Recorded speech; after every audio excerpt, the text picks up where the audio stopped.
Oh, hey gamers. It's me, Izzy, your fave.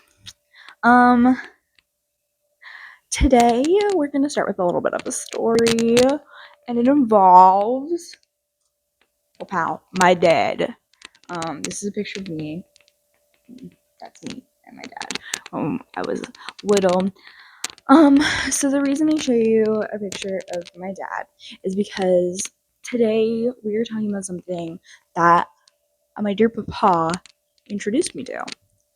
Um, yeah. So my parents are very much the people that instilled in me a love of like film. And so today we're going to be jumping into some films that my dad introduced me to. So when I was in 4th grade, so like 2016, I oh my gosh, I totally lost my train of thought. My mom got a job at Hobby Lobby, and part of like the requirements for working there full time is you had to work every other Saturday, like you had to close. So every other Saturday, my dad was in charge of us children. And really to entertain me and my brother, he decided that he was going to show us the Marvel movies. Yeah. So at the time, I believe what had been released was like up to Civil War. Because I remember, I could be totally wrong about this, but I remember Civil War coming out when I was in 4th grade because at the same time, oh my gosh, we sneezed. Well, at the same time, Batman v Superman was coming out, and for some reason, unbeknownst to man, I decided, what if I really wanted to see Batman v Superman and not Captain America Civil War, which would go on to be one of my favorite MCU movies for the longest time. But anyways, my dad took me to see Batman v Superman, and my dad took my brother to see Captain America Civil War. Why? The world may never know. But yeah, so that was, I think, how far we were. But my dad went through in the order in which they were released because that is the correct way you watch them. And he had us watch the movies. And it was so much fun and I loved it. Um so then flash forward a couple of years to 2020. Avengers Endgame had just come out. And all of a sudden, the world decided it was going to go into a global pandemic. LOL. And so I was very much bored out of my ding dang head. And I remembered how much I love these movies because they just came out. And your girl became obsessed because she had so much time on her hands with these films. I would legitimately go through starting at Iron Man and going all the way to Spider-Man No Way Home. And I just watched through them. I'd watch them by myself. I would make my mom watch through them. I legitimately watched through those movies so many times. And so, obviously, when 2021 came around and they started releasing a lot of new things, I was obsessed. However, here's the kicker. You see, as things started getting released after post Endgame, the quality was kind of going downhill. And so somewhere around the line, I sort of stopped. My hyperfixation stopped hyperfixating. And here we are in 2026. And I have missed, probably after Quantumania, I've missed some things. And in case you guys didn't know, there's a new Marvel movie coming. There's a new Avengers movie coming out in December. And so I thought it would be really fun. And the reason I told you this story let's loop back around. Um, if we went through and we rewatched the movies and then we reviewed them, see if they're still as good as they were when I was 9 to 14 years old. See if I'm still hyperfixating on them. I have not been able to watch through these movies since I was like 15. So that's part of the reason why we're doing this, is because I just want to rewatch them and catch up, because some of the things I've only seen once or haven't seen at all. And yeah. So today we are going to be discussing the Marvel Cinematic Universe Phase 1, which is apparently nicknamed Avengers Assemble. I did not know that, but I think that's kind of cute. All right, let's get into it. Okay, I totally forgot. I'm going to start with a little bit of a disclaimer. All the opinions I am sharing are completely my own and are coming from someone who has sort of, I want to say, a rose-colored glasses on some of these projects, because I grew up with them and they were movies I watched at some pretty like developmental times of my life. And also, I am not a comics person. I've never read a Marvel comic. Never in my life. So just know that these are opinions coming from a non-comic person. Um yeah. That's all my disclaimer. Just don't get too butthurt. I'm just a 20-year-old girl talking about superhero films. It's really not that deep. Anyways, let's get into our first movie, the movie that started it all. Iron Man. What a film. Yeah, so through this I want to do a little fun little plot analysis. So I've got a little plot diagram we're going to go through. I really want to, critique seems too formal, but that's the word I'm going to use. I want to review these films sort of by, I think, my most important metric, and I think the metric in which I like thought of these films through, which is when I was younger, that made me love them, which is through character. It's something I still really enjoy about stories today, is I really think that character is a really important part of storytelling. And so I want to talk a lot about and dive into some character arcs throughout these movies. And usually that is what makes me dislike or like a Marvel film. What I probably will jump into some other things, but that's the main metric that I'm going to be looking into, because obviously a lot of these films are shot. Sorry, the hiccups. Are shot really well because they're Marvel films, and they're action films. But yeah, let's get into it. Okay, so our film starts off with Tony Stark. And it starts off, I think, I think the opening scene of this film is really good. So they start like at the 1/3 mark of the film with a little scene, and then they go back in time. And I think that's really masterful, because of that choice, we are able to be introduced to Tony Stark in such a interesting way. So we get the little scene that we get at the beginning is of Tony Stark right as he was being captured, and we see him sort of like talk to the soldiers that he is with, and I think that really sets up who his character is, not only like the good aspects of his character, but also some of the bad aspects. We see him like sort of joke around with them. We see him like pseudo flirt with the female soldier.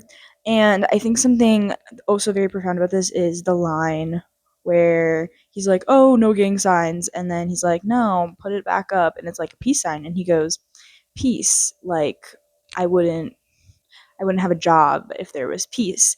And I think that really that line very much like foreshadows the rest of the film.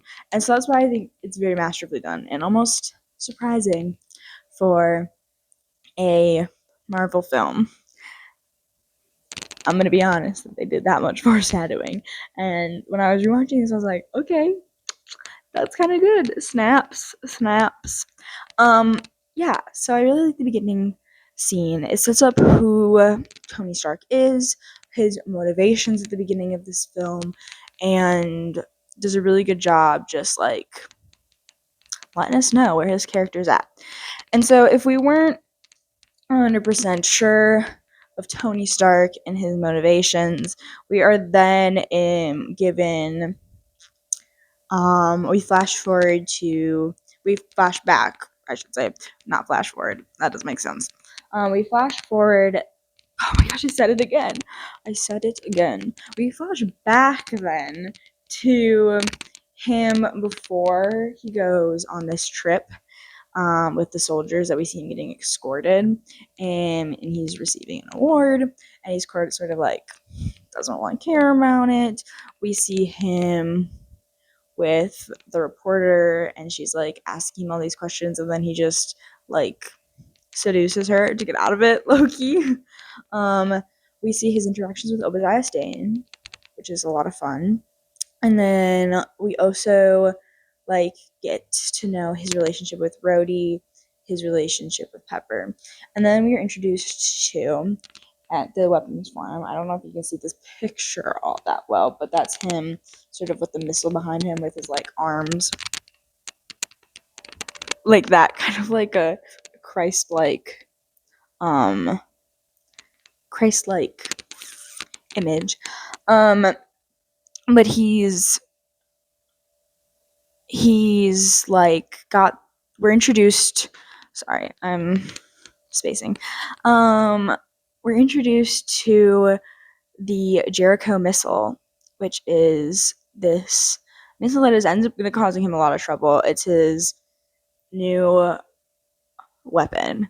And then obviously we get to the point where Home Dog gets captured.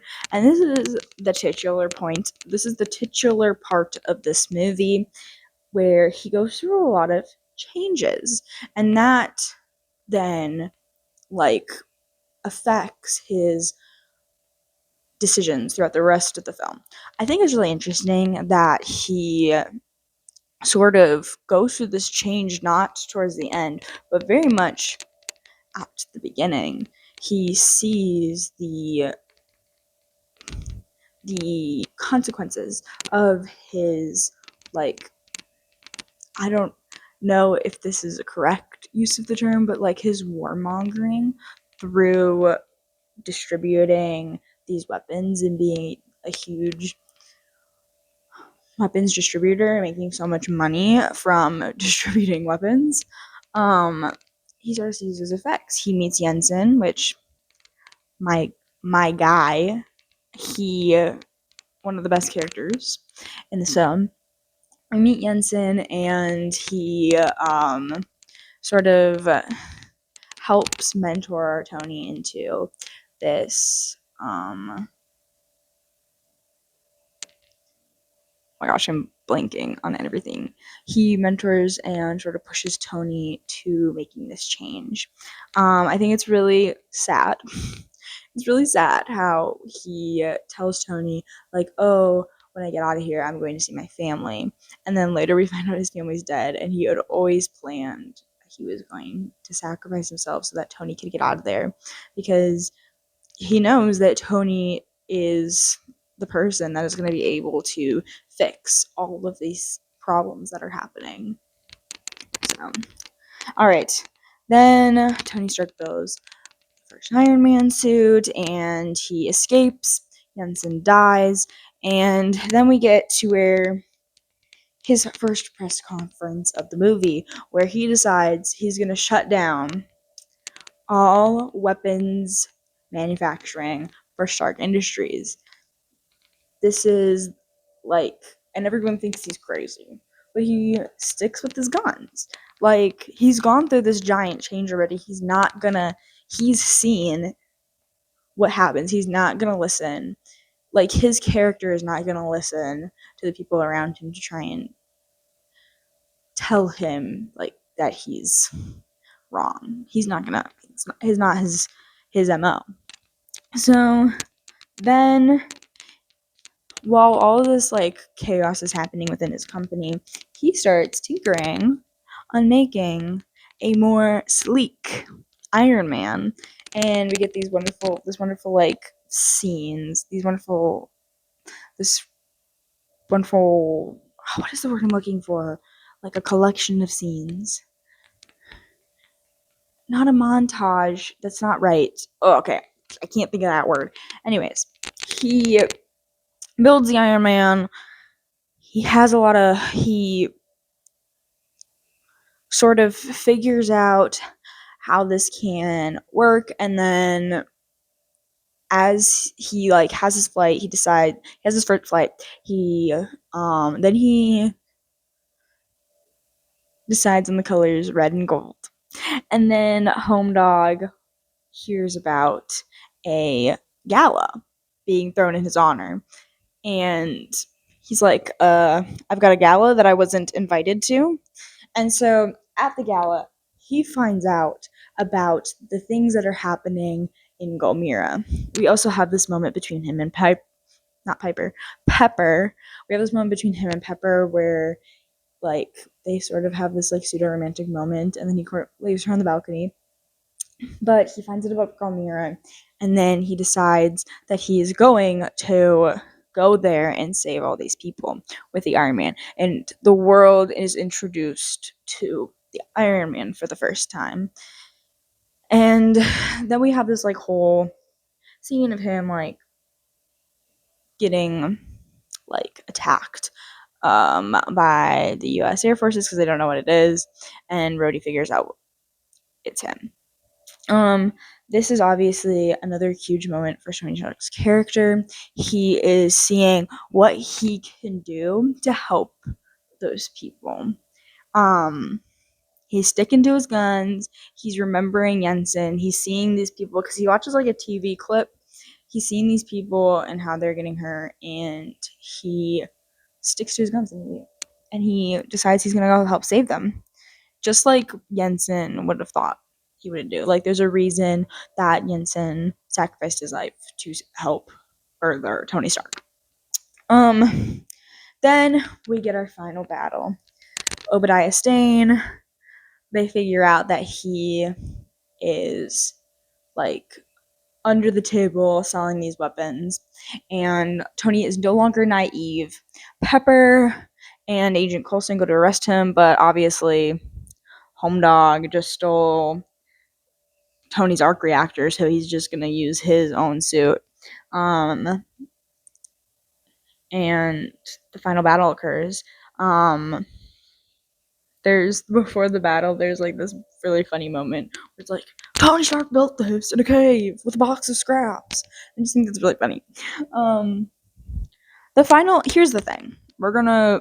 Here's one of the things I dislike about this film is I really like Tony Stark's like story, but I think that Obadiah Stane just isn't that great of a villain, and I don't know if it's part of his character motivations that sort of makes that for me, or if it's the actor or what is it have you. I just like he's not he's a convincing villain. Like I just I don't understand why he would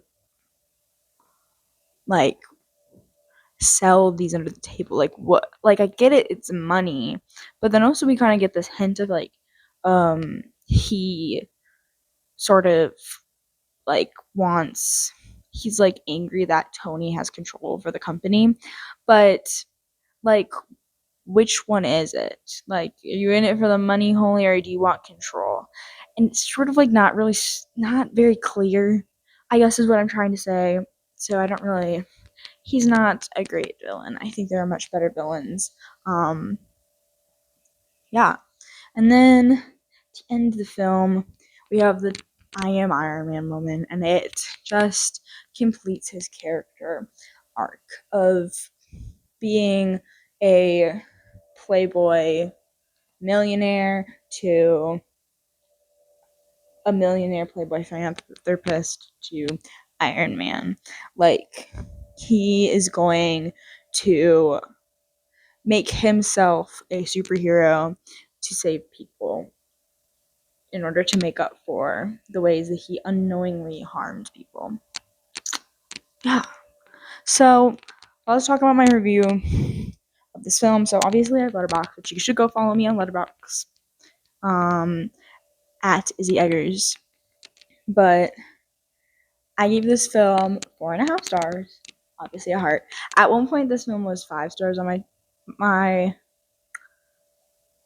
Letterboxd, but I just don't think it is a 5-star film. It's really good, and I think it does have a benefit of a doubt of it's the first one in many ways, but I think it's a really good film, and my little review was gotta love Tony Stark's ability to rage bait all those around him. All right. Let's move on to the next film. Okay. Our next film in the series has a little bit of a story with it, and that film is The Incredible Hulk. So, when I was younger, I hated this film. So much so that I would not watch it on my rewatches. I hated it, and I don't really know why. I just had a hatred for it. The only reason I would rewatch it on my watches is because my mom would make me watch it. LOL. So yeah, let's talk The Incredible Hulk. We're also going to talk a little bit about why I think it is that I disliked this film so much when I was little. So, starting off with the beginning of our film, and it is starting off with something I dislike about this film is this film starts with a opening credits scene, which is something that some of the Marvel movies do. And our opening credit scene is low key pretty cringe. It is this green scaled montage of the events that happened before the beginning of this film. And something when I was looking into, because I was genuinely like confused as to why Edward Norton didn't continue as Bruce Banner. And the reasoning was he wanted a little bit more creative control over the character because Homeboy wanted it to be a grittier story, which I think makes sense for the Hulk story. It's not like Iron Man where it's funny or Thor where it's fantastical. It's a grittier story. It's about this guy who has to deal with the fact that his body changed. It's a spin. It's literally a spin on Dr. Jekyll and Mr. Hyde. But when I was researching, like why he, it said that originally the beginning of this film was supposed to feature like a suicide attempt, which I think Lockhart genuinely makes sense as to why we get this stupid montage then, because they're just doing they didn't want to put it was too dark for them to put the suicide attempt in there, and so they decided to fix this by just doing a half-baked montage, and it's pretty bad, and I do not like that. Okay, but our story begins with Bruce Banner, played by Edward Norton, in Brazil, working at this bottle factory. We see that he's smart. We see that he's smart. We see that he likes to help people. We find out all of these great things about his character. Um, he helps figure out what's going on with one of the machines at the factory. He helps this girl like get away from these guys who are creeping on her. We get to know him as a character, who he is, just like characteristics about him. And then pretty quickly, rather too quickly, um, his blood, like he like cuts himself and then his blood pops into a bottle, and then fast forward to Stanley drinks it and then like something crazy happens to him. But anyways, that leads Ross and Co to figure out where Banner is. And so then we get this whole chase scene which ends in Norton being the Hulk. Another thing we learned from this like beginning of him living in Brazil is that he very much like he is trying to control the Hulk. He's doing anything he can. He's working on meditation. He's got a bracelet, not a bracelet, a watch, a watch that monitors his heart rate because he figured out that that correlates to him becoming the Hulk. We also see him like with this like sensei guy. And the sensei guy slaps him and then he works on like controlling his anger and his heart rate. Which I think is like really interesting. There's this want and need for control over this Hulk. And then like you can see when he knows that he's going to lose control, he sort of freaks out. Okay, so he turns into the Hulk in an escape from the bottle factory. So then, see, another thing I forgot to say at the beginning is he is also trying to figure out how to cure himself by contacting a man named Mr. Blue on his computer. So he's been found at the bottle factory. So he travels to America. I'm not sure which part of America, low key, but he travels back to America and he's trying to get in contact with this Mr. Blue at Culver University. In the process of that, he is found by his little love, Betty Brant. Nope, not Betty Brant. That's another character. Betty Ross. He runs back into her. Also, BT Dubs, she's randomly dating Phil Dunphy from Modern Family. That was funny and something I did not remember about this film. And so that was really funny to just like catch that.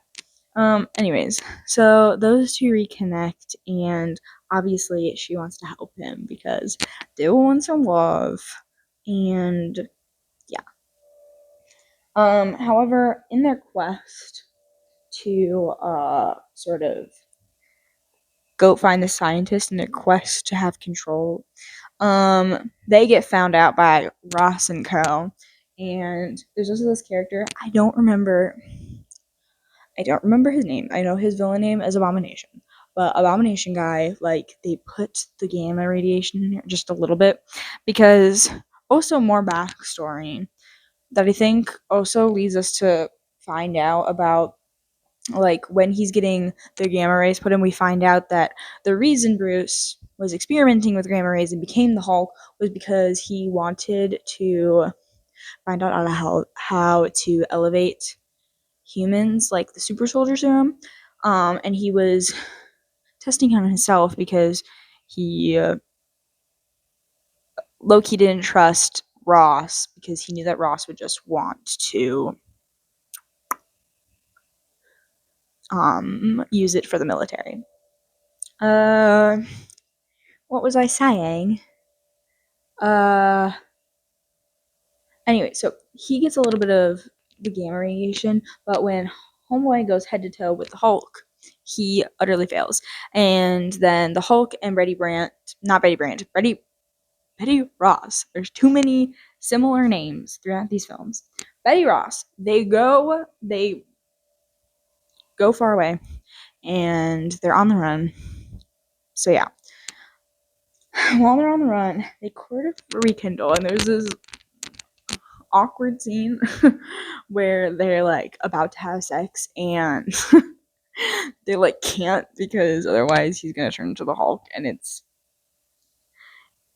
just really weird. But it also shows that like what is at stake for Edward, not Edward, for Bruce, is he, because of this, he can't really have like the normal like connections with humans that he had before. He's othered from the rest of humanity because of this thing. So yeah, that's what we find out. And so then we get, don't focus, this was the only picture I could find of this, but it's got a little, don't look at that. We get Bruce. Bruce finds Mr. Blue with the help of Betty, and they experiment on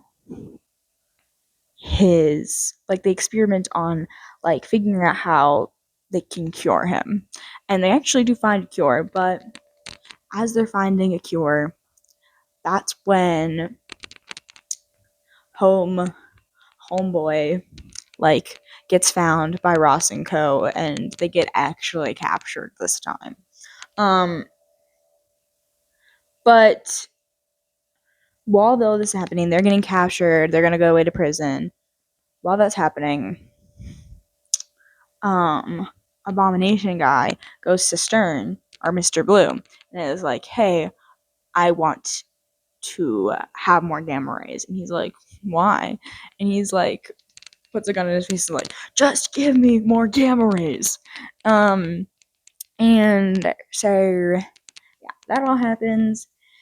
He gets more gamma rays, becomes Abomination, and then, bro, I've seen Captain America: Brave New World. There's this whole moment where like he gets knocked out and he gets a little bit of the gamma rays in him, and it's like, oh, he's gonna come back, but he doesn't come back until, when did this movie come out? 2008. It was 2025. That's like 18 years later. We finally come back to this character. Anyways, that's a different movie for a different time. Anyways, he becomes Abomination, and that's when we get our final battle, where Bruce finds out that he can help people as the Hulk. He can be a hero with the Hulk, with the powers of the Hulk. So,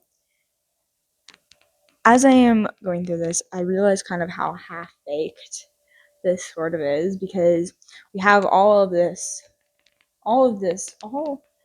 7 of the previous plot points focus on Bruce trying to get control and sort of being reaffirmed that he needs control over this. He needs to be cured. And then the final battle, which is like the last 10 minutes of the movie, because basically this movie ends with the battle. I don't like the ending of this film. But anyways, it ends with the battle, and he like realizes, oh, I can save people as the frickin' Hulk. Loki, kind of bad. Anyways, let's go on to my Letterboxd review. So my Letterboxd review was 3.5 stars because I did enjoy Edward Norton's take on the character, and I do really like the idea of him having to give up control on this in order to be a hero. He has to give up the control, his want and need for control, in order to save people. That's a really good premise, and I think Edward Norton and Liv Tyler, they all do a really good job like performing this. It's just, unfortunately, because of what happened, because of the production context, we found out that a lot of this film was different because of how certain execs wanted to change it to be a little bit more PG-13. I think actually the reason why I think I hated this as a film, I think part of it is because a lot of things in this film don't carry over. We never see Liv Tyler's Betty Ross ever again. We see the Thaddeus Ross, but he's basically the only character. And we see Stearns, but that's not till 18 freaking years later. I think it's 17. I think I can't do math. So it's just, all of it feels very different from the rest of the MCU, even tonally. And I think that is something that the MCU does well, is it can balance the different tones for each of the different superheroes pretty well. They didn't commit to the tone of this film, so that's why it falls off. And I also think that little me knew that Edward Norton does a better job as the Hulk than, what is his name? Mark Ruffalo. Does a better job than Mark Ruffalo, and Loki, genuinely, you can't, like, you don't want to watch something just to know what it could have been when it's not. Because Loki, I don't really like the Hulk as a character or what they do with him most of the time in the films. So I just don't, I think I just had prejudice, and I never wanted to watch this because of those reasons. Anyways, rated at 3.5 stars, and I said, little me sure did hate this movie. Accurate. LOL. Alright, on to the next film, which is Iron Man 2. Yippee! I love this film. That was sarcasm. Alright. This film starts off with Iron Man. Actually, we get a little bit of a precursor knowledge about Ivan, whatever the heck. Dumb character. But we'll get into that. Starts off with Tony Stark in a court hearing. He's having to sort of deal with the consequences of proclaiming himself as Iron Man. But Homeboy is low-key handling it pretty well. He's pointing out that, like, he has technology that nobody else has been able to replicate. And yeah. Raw. Where was I going with this? Anyways, we sort of see, this sort of like reminds us who Tony Stark is. We also get introduced to our new Rhodey actor, which, bless. I just think that no offense to Terrence Howard, but I think the chemistry between Don Cheadle and Robert Downey Jr. just is so much better than Terrence Howard and Robert Downey Jr. So I think that was a good recast as opposed to the recast we just talked about. Anyways, so Robert Downey Jr. I'm blinking on every single thought that is in my head. I before I recorded this, before I was recording this, I woke up from a nap, so my head's a little screwed on backwards. So yeah, we sort of like see him like at normal in the beginning of this film. I would say that would be Tony normal. Then we find out that he is dying. Homeboy is dying. We cut to him in the lab, and there is some sort of, I don't understand the science, if the science is legit. He is dying from the metal, I'm assuming, and the energy in his heart. And this sets up some sort of a pattern of him sort of like distancing himself from other people, because he distances himself from Pepper, and then he'll like win him back, and he wins her back with making her the CEO. But he is starting to put sort of space between him and the people around him because he is dying. You know, it's the classic. You don't want them to know you're dying because you don't want them to be upset or hurt. So yeah. Pepper then becomes CEO, and we get introduced to her assistant, I think, Natalie Rushman. Key character. Something that I don't really like about this movie is sort of we go through just Tony Stark. He just does impulsive things because he's dying, and that is his character growth. He goes from dying to not dying, basically. He doesn't really learn anything about like how being impulsive was sort of like wrong, but yeah. Next impulsive decision on our world tour of impulsive decisions is they go to Monaco, question mark, Monaco, to sort of see the race that's happening there. And he decides, what if I drove in the race? Yeah, he drives in the race, and while he is driving, he gets attacked by Ivan Vanko, our little whiplash, who's a bit salty because he thinks that the Stark family took his sort of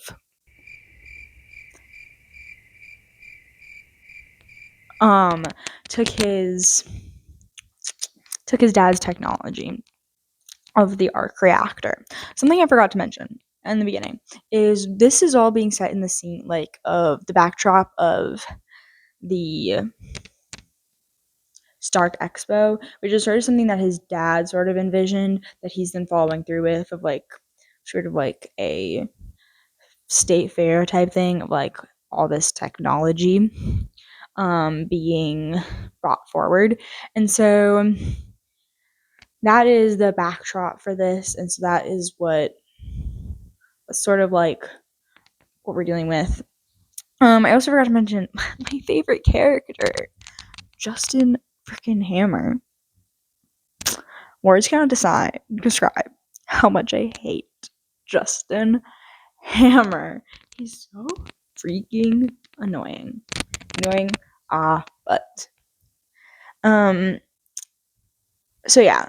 So he gets attacked, and if you notice at the beginning of the film, he told all the Congress people, he told all of them that he was the only one who was at all close to arc reactor technology, but clearly that is not true. So now all the world's in uproar.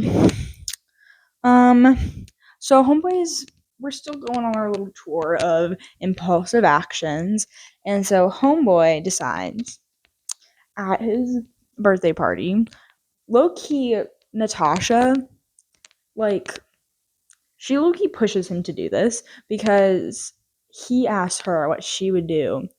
She's okay, because spoiler alert, Natalie Rushman is Natasha Romanoff, Black Widow, and so she is spying on Tony through being Pepper's assistant. Because there's the Avengers Initiative in the works, in the background. She low-key pushes him into doing these impulsive things because he asks her, "This was your last birthday. What would you do?" She goes, "I would throw a rager and not care what anybody thinks." And he's like, "Great idea, Natalie Rushman," and he does it. And this ends with him sort of drunk fighting not John Cheadle. I keep saying the actors' names when it is literally we're talking about the superhero. Not Don Cheadle, but Rhodey. That's what I'm thinking of. Rhodey. We're fighting Rhodey. Where am I going with this? Oh. He ends up fighting Rhodey, and Rhodey ends up going off because he's like a Air Force guy. He's like a military. Could be wrong about that. He's a military guy, and he ends up taking one of Tony's suits, and so the military now has access to one of Tony's suits.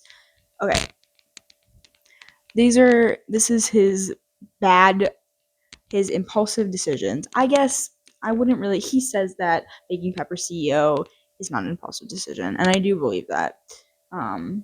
His impulsive decisions. Okay, all in the background of this, all this shenanigans is going on. Justin Hammer, little twerp, who's jealous of Tony, he breaks Ivan out of prison so that Ivan can work for him to help make his weapons better because low-key his weapons suck booty cheeks.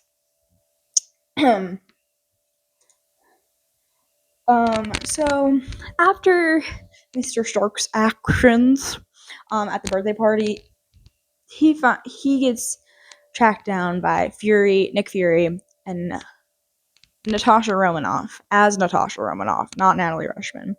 And low-key, they tell him, get yourself together, figure out a way to cure yourself. The world needs you as Iron Man. And also, you're being a jerk to all the people who are in your life. Get it together. And so he starts to actually try and figure out a way to cure himself through his dad's memorabilia, from the Starbucks Expo. We also get this part where he goes to the Stark office building, I'm assuming, and he talks to Pepper and sort of has this bad moment with her. I think part of the reason why I dislike this movie is because I don't like the way that Pepper gets treated throughout this film. Is she's sort of pushed around, and Tony never faces any consequences for pushing her around, low-key. Homeboy does not change. He just goes from dying to not to dying. He doesn't learn anything. Because in later films, he doesn't communicate with Pepper. But anyways, I'm moving on. Then we have our final battle. Tony figures out how to save him. He has this really heartwarming moment with watching one of his dad's things, and he says, "My greatest accomplishment will always and forever be you." Figures out how to save him, and then he knows that Justin is using Ivan Vankoff. And there's this part before this battle where we have Justin Hammer coming out of the scene, and he's doing this stupid odd dance, and everyone's just silent because at the beginning of the movie we had Tony Stark doing this big presentation thing. He's trying to replicate that. It's so dumb.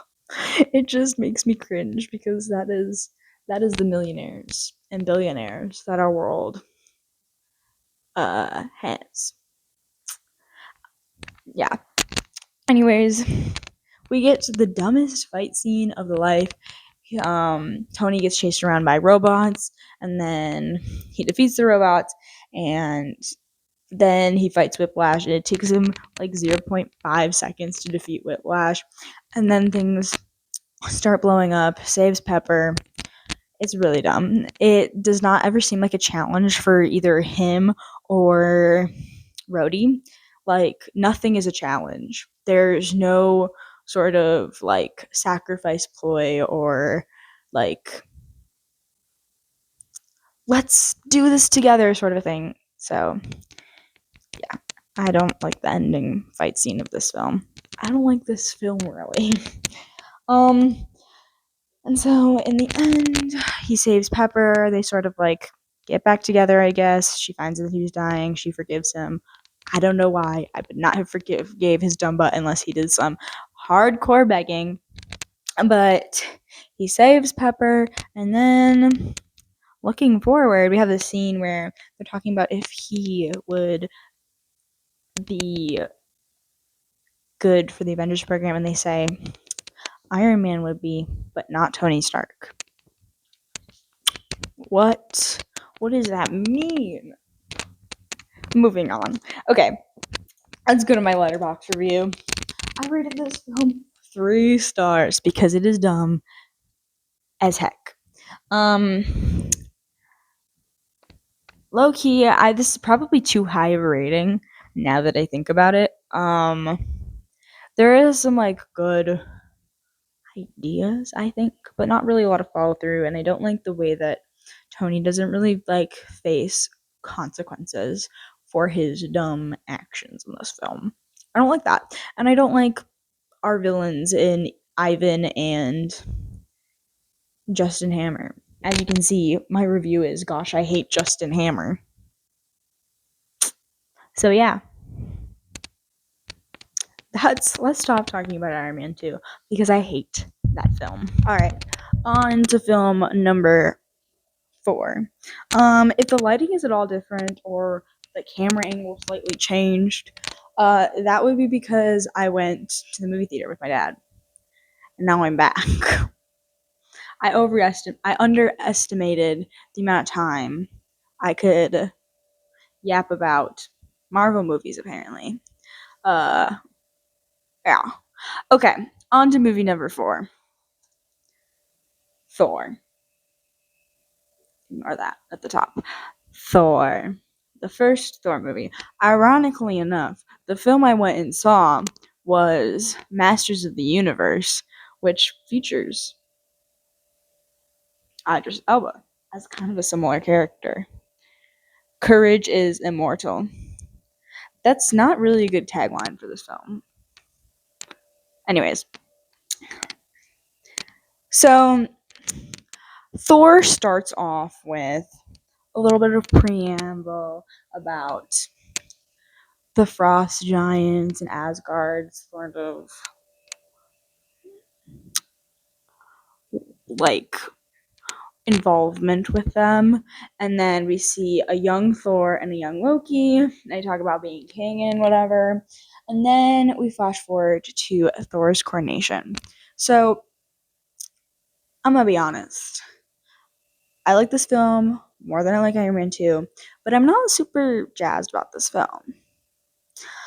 One thing that I thought was really interesting was I always took this coronation as like his coronation to become king. But when I was looking up a synopsis for the film to help like write my script and make my slideshow, it said that it was a sorry, I'm losing my train of thought.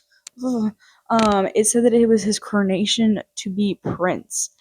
I thought he was already the crowned prince.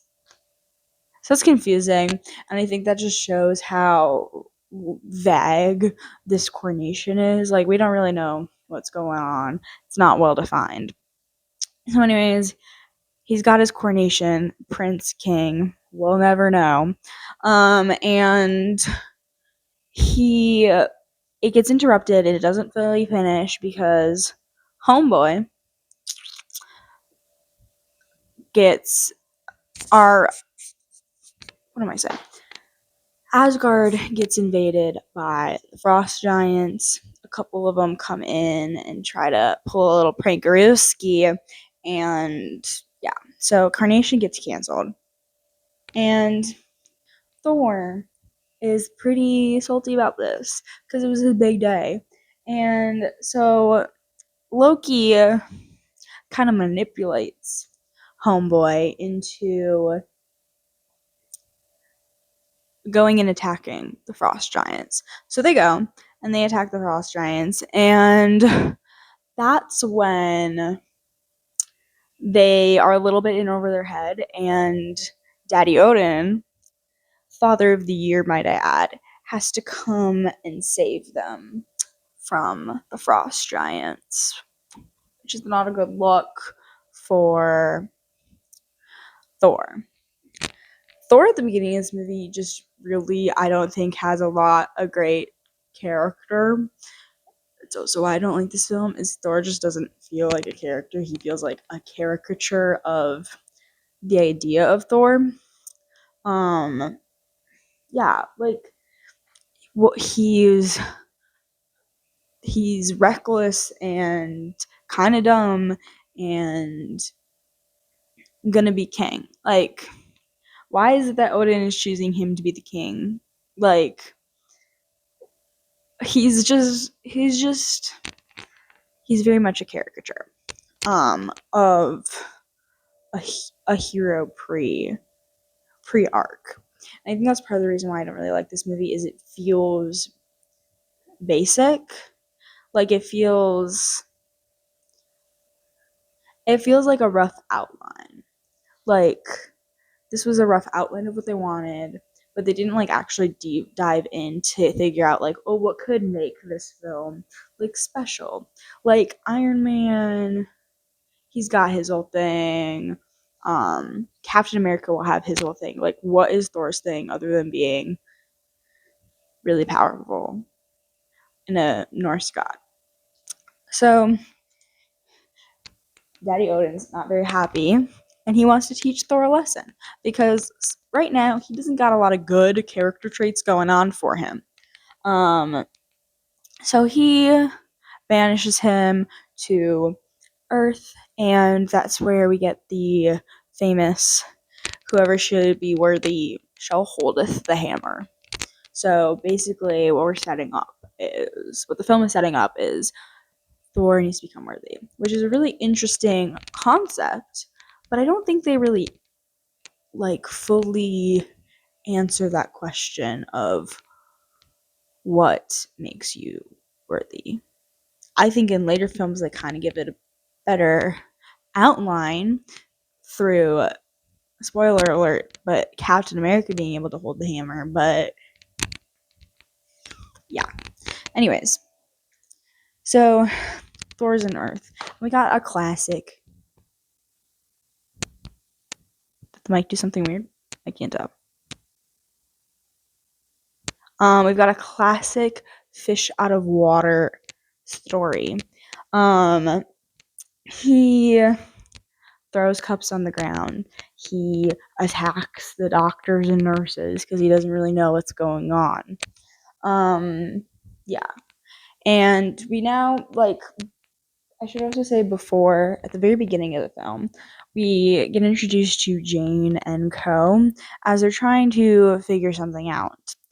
And they're trying to be scientific and figure something scientific out. And so there's this like storm, and that's when Thor got banished. So Jane wants to know more about Thor because she thinks he's related to whatever happened. And also Thor is fine. Another layer to this is that with Thor's hammer being also yeeted to Earth, we've got Shield crawling all over this town, and they take all of Jane's. They take all over her scientific stuff and her research. Yeah. Also, while this is happening, Loki is finding out that he is not Odin's actual son, that he is a frost giant. And he sort of like goes through this connection. I think also the idea of the story not being fully fleshed out also comes to show in Loki's character, because I think it's really interesting, this idea of wanting his motivation of wanting to be king to prove that he can rule is a really interesting idea, and that motivating so many of his decisions throughout both this movie and future movies. But it doesn't start fully fleshed out. Like, it's very much like we're only kind of getting the idea of why he's doing these things.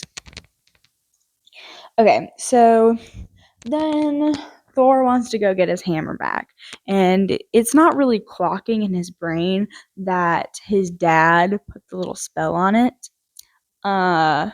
So homeboy fights through Shield and tries to pick it up. And are you ready for another side tangent? Because during this little fight scene, we get introduced to none other than Hawkeye, Clint Barton. We only see him in this film during this fight scene. And do you want to know what he does? He goes up, aims an arrow, and says a bunch of quippy lines. That is all he does. And here's where my side tangent sort of comes together. I don't why is he in this movie? Why the heck is Clint Barton in this film? He does not need to be. They just shoved him in here to introduce him before Avengers, which is something I don't even think they need to do. I think his introduction at the beginning of Avengers before he gets under Loki's mind control is enough of an introduction for us as an audience. So, anyways, Thor can't pick it up, and then he has this moody moment with that's a little premature. We'll go back. He has this moody moment with his brother after he's in like captivity in like prison, not prison. He's being like held for by a shield for like punching a bunch of guys to try to get to the hammer. But he has this moment with Loki, and Loki lies to him and says, "Oh, Dad's dead," because when Loki finds out that he is a frost giant, he like starts yelling at his dad, and his dad like goes into a coma. Be so for real. I wish that worked when I was younger. I just yelled at my dad, and then he got incapacitated. Do you know how many arguments I would have won? Whatever. This is another side tangent. I very recently, this is a glimpse into who I am, was at my parents' house, and we were looking at our old lines notebook, but you're not familiar with what lines are. Basically, it's a punishment where you have to write the same sentence over and over and over again. It'll be something like, I will do the dishes or something like that. But I was looking back, oh boy, was I a naughty kid? And there was one I had like to do 150 lines, and I was trying to game the system, and I thought this was gaming the system. It really wasn't, by going like I will, because I thought it would have gone faster, and my dad was like, no, that's not how you do this. You write the full sentence first, and so I had to start over and write more lines. PMO'd me. So anyways, where did this come from? Oh, the incapacitated. Anyways, I was a pretty feisty child, and I wish that could have worked. But anyways, so he tells Thor that he's dead, and he can't, that now he's king, and he can't like let him come back, and Thor's dumb. That's one of his personality traits at this moment, so he like totally believes that and buys that.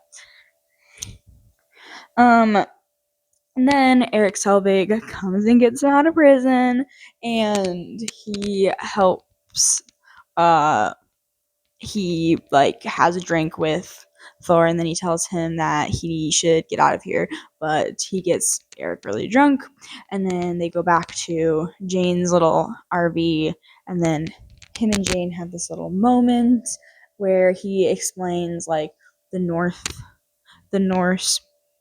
the like Asgardian magic / science, and yeah, wrong. So basically he like changed his perspective. Another thing about this film is that's not fleshed out is the romance. Tell me why these two fall in love. Like, it makes absolutely no sense. What is the reasoning behind these two falling in love? Cause like I'm not seeing it. Like, there's no tension. I saw something on TikTok once that was like, it was like, oh, in Thor Dark World, that ending scene where the two like where he comes back and he passionately kisses her, and they're like, oh, this is the most passion and chemistry I've ever seen between these two characters, and then you come to find out that it's Chris Hemsworth and his wife doing that scene. Yeah, that makes sense. All right. So, anyways, Thor's low-key happy being human because he's got Jane, and they're in love for some reason. I don't know why. But now, homeboy gets attacked. Well, first his friends come and find him, and they're like, you gotta come back. Loki is like on the throne. Odin's in the Odin sleep. Like, you gotta come back and get Loki out of here. He's low key become a dictator. And Thor is like, no, like, I can't go back. And then he's like, yeah, maybe I should go back. And then the Centennial, which is like this big like guard that the Asgardians have, comes to get him because what's his face, Loki, sends the Centennial. And this is where we get like sort of the qualifications for like what makes you worthy. And basically, it is to sacrifice yourself, put yourself on the line to save others, because that's what he ends up doing, because the Centennial is trying to get him. And then when he's like basically dead, the hammer flies to him and he becomes the god Thor again. Um, Yeah, and then this movie ends with a little battle between Loki and Thor because Homebro. Well, okay, so I should back up a little bit. So after this happens with the Centennial, before Thor and the Co get back, Loki lets the Frost Giants into Asgard. He's like, please, you can go kill Odin. And then right as they're about to kill Odin, Loki's like, actually, get pranked. I'm gonna save Odin. Yeah, so as confusing as that is, because I'm also confused, um, you can see that's probably pretty confusing. Um, what I'm getting at, and again, this is all not very fleshed out in this film, but he, I think his motivation is he wants to be the ruler, and he thinks that he can rule and achieve this sort of like, what is the word I'm looking for? Achieve not his father's approval, but the approval of the Asgardian people by being a by killing the frost giants and saving and having a reason to kill the frost giants through them trying to kill Odin. And so Thor is a changed man now. Changed why? I don't know. He put his life on the line and got his magic powers back. He's a changed guy, and he realized, man, the Frost Giants, they don't all deserve to die. So he decides to battle Loki and stop and break the little rainbow bridge thing. And then in the process, Loki falls off the rainbow bridge into space, never to be seen again. Just kidding. We'll see him a lot more. Thank goodness, because I love Loki. But yeah, that is Thor. So I rated this film in my Letterboxd review. I rated it 3 stars. And the reason is because while this movie is a solid movie, like, it's a good superhero film, it's fun and it's entertaining. It's not fully thought through, I think. You know? Like, I just don't feel like it's like I said, it feels a plot like a plot map of what they kind of want to do with it that hasn't fully been fleshed out yet. So yeah, my Letterboxd review was Thor is the capital himbo in this film, or in this movie. Sorry, I can't read. Yeah. All right, this is taking so much longer than I intended it to because I'm not being smart. I just had to wait 30 minutes for my microphone to charge. How lovely. Okay, but let's get into it. Movie number 5, we've got Captain America, the First Avenger. I love this film. Let's just say that. All right. So, before we get into the plot summary, I just want to talk about Captain America as a character within the MCU for a little bit, because on paper, Homeboy should not work, because this man does not really grow as a character. He gets more so reaffirmed time after time that he is like correct.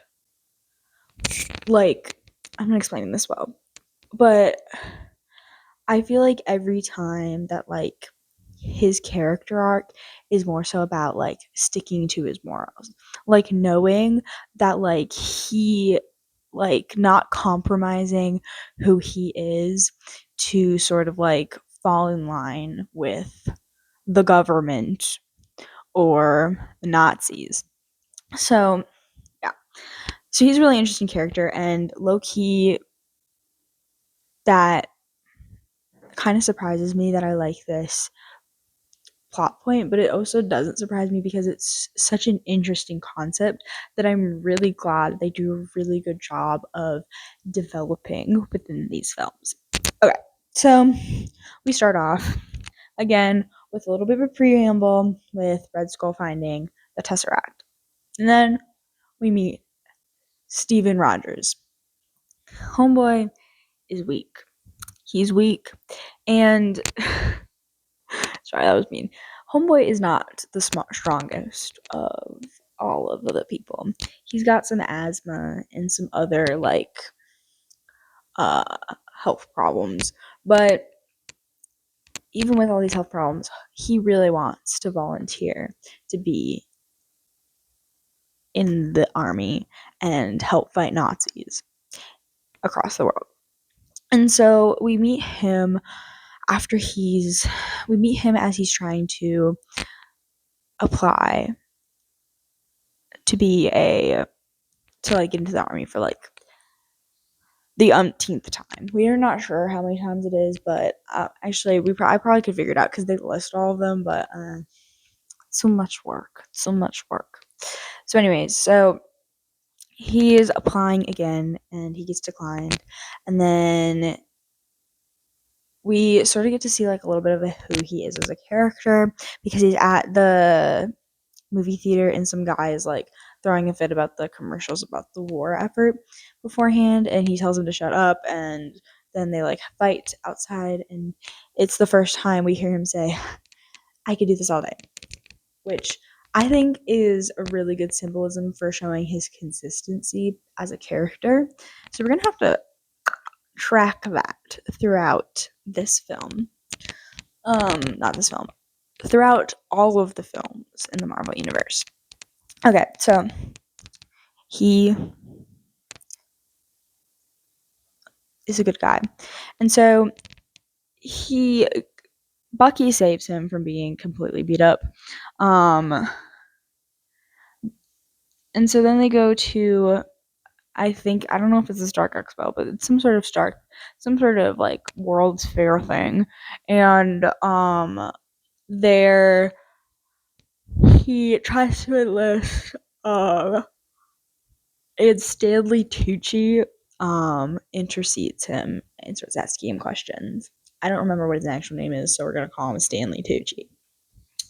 Um, so he's like, he asks him like, "Oh, why have you enlisted so many times?" And he's like, "Because my parents fought in World War I and died, and yada yada." And it's like the right thing to do. And Stanley Tucci's like, "You will be perfect for my super soldier program." And so he finally gets enlisted. Then we get to plot point number 2. He becomes a super soldier. So they're testing this out on him, and he goes from skinny CGI Steve to jacked Steve. He becomes a super soldier, but in a Nazi had enjoyed. I should call them Hydra because it's not technically they are Nazis, but it's like I should call them Hydra. A Hydra agent like sneaks in. He kills Stanley Tucci, and then Captain America chases him, and he takes some cyanide. And so, because of that, they don't want Steve Rogers to die because he could be the key to figuring out how to replicate this. Because the military loves getting crazy weapons. And so he then becomes a performer to help sale bonds, but Steve himself compares himself to a dancing monkey, and he's not satisfied with this life. Like, this isn't what he wants to do. This isn't really saving people, you know? So then they're in Europe. He's trying to sell some bonds, and this is when he finds out that the 107th, which is the legion that he was in and that his friend Bucky was in, got captured behind enemy lines. And so Steve decides he's gonna go rogue and get them. And so he goes there and he finds Bucky and frees the rest of the Howling Commandos. And then he has his first encounter with Red Skull. And like Red Skull kind of taunts him and is kind of like, oh, like, what was I saying? Oh, like, you are not Stanley Tucci's first experiment. I will always be his greatest. And he sort of like puffs himself up. And yeah, basically, this causes Red Skull to like sort of double down on his endeavors because he's being told no. He's being shown that he is not the only like super soldier out there. So he wants even more to harness the power of the Tesseract and take over the world. Okay, so then we get a lovely little montage of Steve and the Howling Commandos taking out everybody. Let me take a step back though, because we need to talk about one Peggy Carter. I There was a point in time where I was obsessed with Peggy Carter, mostly because I really liked the show Agent Carter. And so it's really interesting to like see her work in this film because it's like good. I wouldn't say it's great, but it's good. Like, she meets Steve, she thinks he's different than all the other guys. He's not like other worlds. They sort of start to like have a little flirtatious moment, and then like he ends up like after this whole shenanigans, he ends up like kissing a girl, and then she gets angry, and then yeah. So basically, Howling Commandos, they're taking out all the Hydra bases, and Red Skull is PO'd or P'd. PO'd is pissed off, but I'm trying to say pissed. Or maybe I am trying. Never mind. Moving on. And so this causes him to lash out at his little buddy, the like short little guy. I don't remember what his name is for the life of me. It is too late. I have been doing this for too long, and I'm really hoping that my microphone does not die, because I will be very upset. Actually, let me check to make sure that my microphone has not died. Nope, we're still good. Okay, so he's PO'd, so bro pulls a drastic move. So homeboy pulls sort of like a drastic move. He sort of gets into this, he sort of lures the Howling Commandos. He's like trying, okay, let me start over. He's trying to like,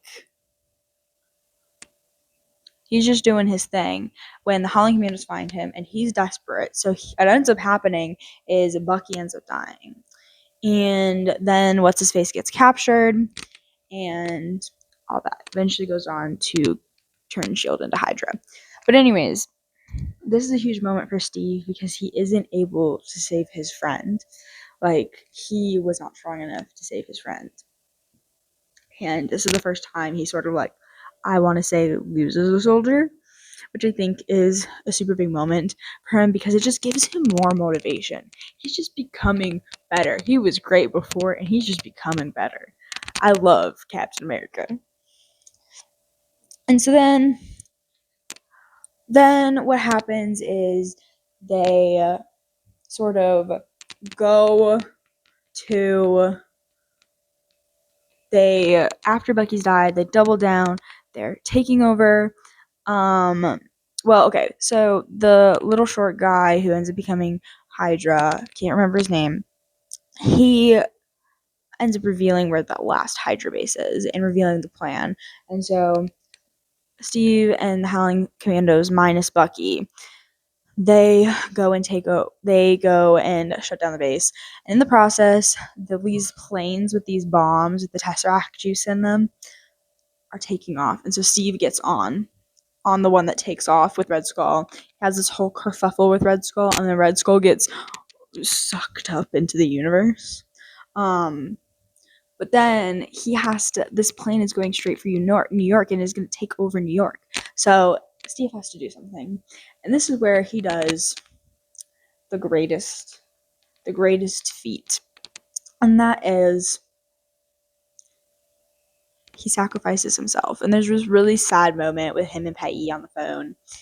And they're talking about going dancing. And it's so sad. It's so good. Alright, and then this movie, because this is the film right before not Avengers Endgame, The Avengers. This film ends with him waking up in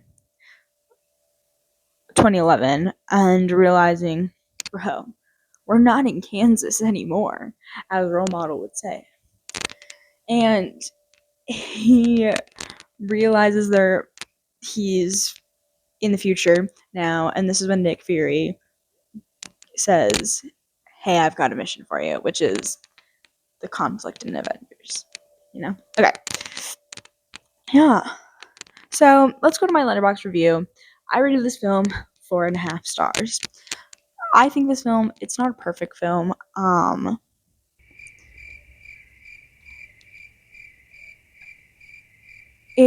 think the things I dislike about it are like visually, it's a little rough because of all the CGI, and it's just the weaker of all of Chris Evans' Captain America trilogy. It's just not perfect.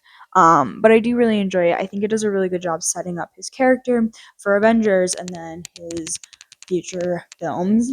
Yeah. And my review was, Steve may have rizzed up Peggy, but we all know Bucky is the true Rizzler. I like to think I'm funny. Anyways, let's move on to our last movie. Alright, last movie here, and that is The Avengers. Yeah, baby. Yeah. Okay, so The Avengers is really interesting because we are not looking at a singular character's character growth in this. Like, there's no titular superhero that we're focusing on. We're not following Iron Man's character growth in the film, or Thor's, or Black Widow's, or the Hulk. We're not focusing on that. What we're focusing on is the character growth and the journey as a character of the whole group. That is, I think, the strong point. That, I think, is what the Avengers sets up for the rest of the Avenger films. So that is how we're going to look at this film, is not how do each character individually goes, but how does each character grow. No, let me start over. How does each character grow in the context? How does the group grow? Like, how does the Avengers grow as a unit instead of each one person individually? Does that make sense? Okay, so to start this film, he's back. Guess who's back? Mike again. He back. And he now has a little scepter, and he wants the Tesseract. Well, he doesn't want the Tesseract. He wants the Tesseract to give to Thanos so that he can then get Earth as a console, as like the payment for collecting that. And so he's here. They've been experimenting on the Tesseract because they've had it since World War II, because they found it after the plane went down at the end of Captain America: First Avenger, and with Stellan Skarsgård's character after the events of Thor, they're like, oh, like, what if you helped us do some experiments on this thing? And so we've got Stellan Skarsgård's character, we've got Hawkeye and Nick Fury, and they're all sort of like sitting around whilst the Tesseract's acting up. And the reason it's acting up is because Loki is coming out the other end. Okay, so Loki sort of attacks. He mind controls Stellan Skarsgård and Clint. And like I said in the Thor review, I think that this would have been a good enough introduction to Clint Barton as a character. I think it would have been good enough. Like, it's a fine introduction. Yeah. Okay, so I shouldn't say fine. That's not what I meant. What I mean is it is a better introduction to him as a character than just randomly shoving him in a Thor film for like a total of 3 shots, you know? So, yeah. So Loki, he's got Clint. He's got what's his face. All right. So now we got to assemble our Avengers, our key players. So Nick Fury and what is his name? The other agent guy, Agent Coulson. They go collect all the Avengers. We've got Iron Man in his new tower in New York. We've got Bruce Banner in some random city. Natasha's on a job doing her spy things, and Captain America is just working out. He's trying to adjust to his new life. And so we collect all of our Avengers.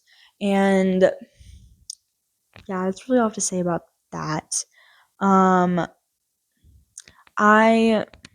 This is the start of my unhappiness with Mark Ruffalo's portrayal of the Hulk, because I just feel like it doesn't feel cohesive with the way the Incredible Hulk ended.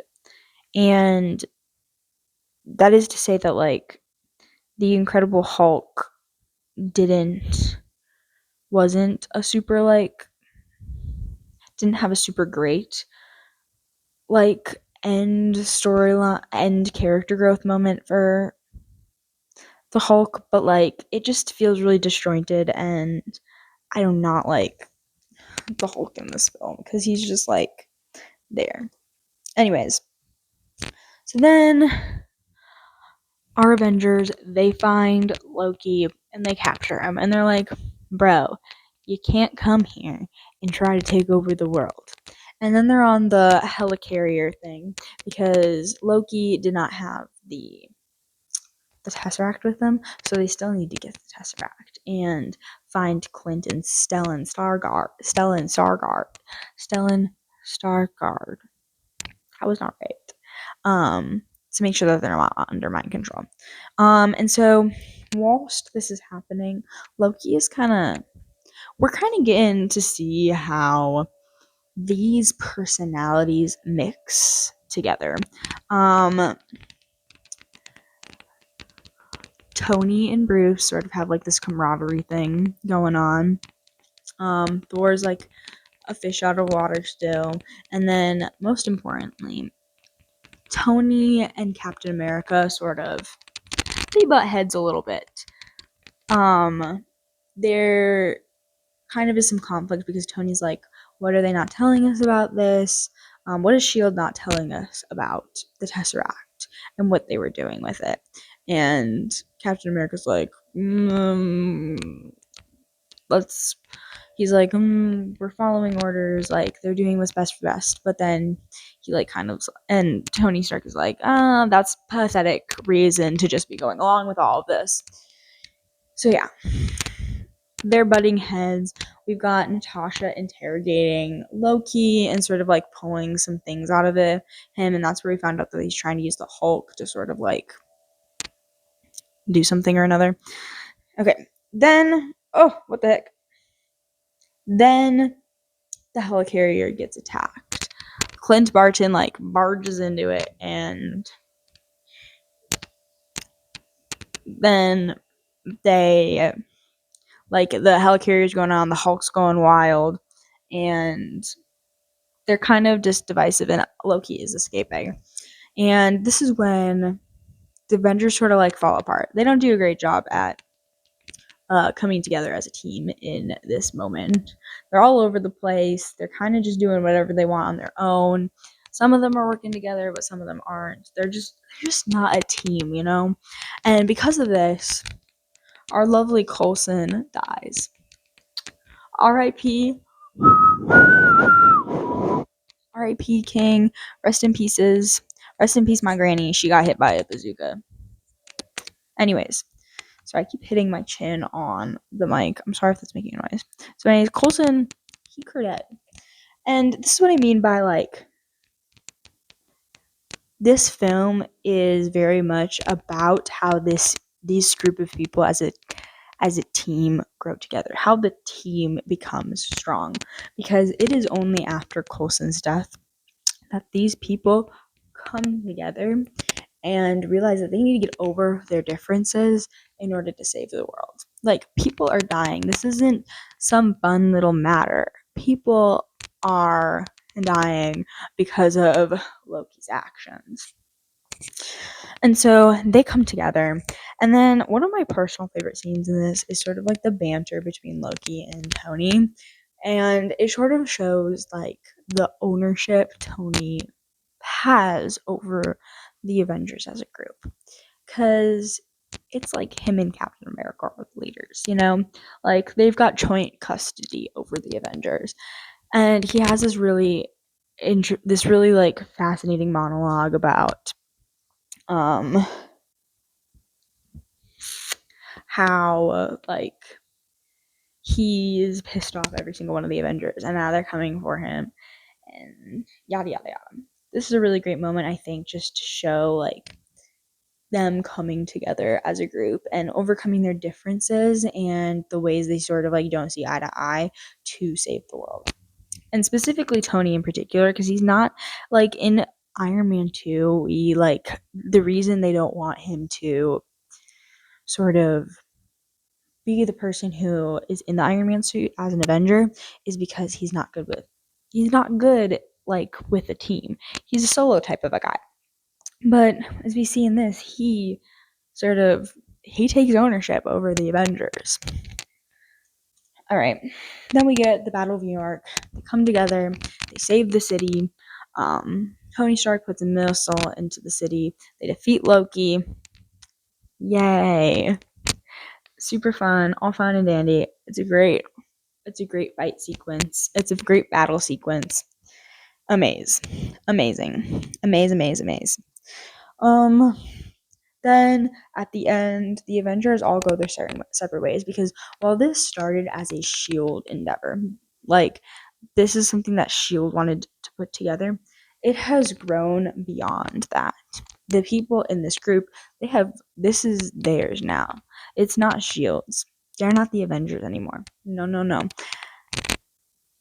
The Avengers are this group of people. And they all get to go their separate ways, and they are not bound by the control of Shield, which I think is really, really shows the ownership they took over as people who were just kind of like being pulled together to help figure this out for Shield, and now they have become this group. So yeah, that's the Avengers. My Letterboxd review is 4.5 stars.